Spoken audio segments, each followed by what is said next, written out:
ব্রণের চেতে তারা দাগ নিয়ে চিন্তিত থাকে, ব্রণের চেতে তারা গর্ত নিয়ে চিন্তিত থাকে। এবং তখন আমি যদি চাই ম্যানিপুলেট করতে, আমি যদি চাই এটাকে সুযোগ নিতে, তাহলে কিন্তু আমি 4-5টা থেরাপি বিক্রি করতে পারবো, যেটা একটা অসাধু কাজ, যেটা কখনোই একটা সায়েন্টিফিক অ্যাপ্রোচ না। ধরেন আপনার মুখ ভর্তি একগাদা ব্রণ আছেন, আপনাকে বলা হচ্ছে তুমি হাইড্রোফেশিয়াল নাও। তো কি হবে হাইড্রোফেশিয়ালে? এই মেকানিক্যাল এক্সফোলিয়েশন আপনাকে কি কাজ করবে? আপনার ব্রণ কমিয়ে দেবে? হ্যাঁ, ইনিশিয়ালি যখন করছেন একটু চপচপ করলো।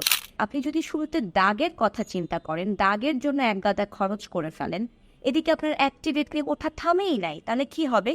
3 মাস পরে ধরেন আবার যে নতুন ব্রণগুলো উঠতে শুরু করবে, সেই দাগগুলো আপনি কিভাবে সারাবেন?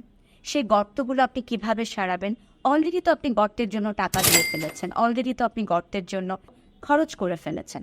তাই আমি আমার পেশেন্টদেরকে সবসময় বলি, এই জায়গাটাতে পেশেন্স ভীষণ জরুরি।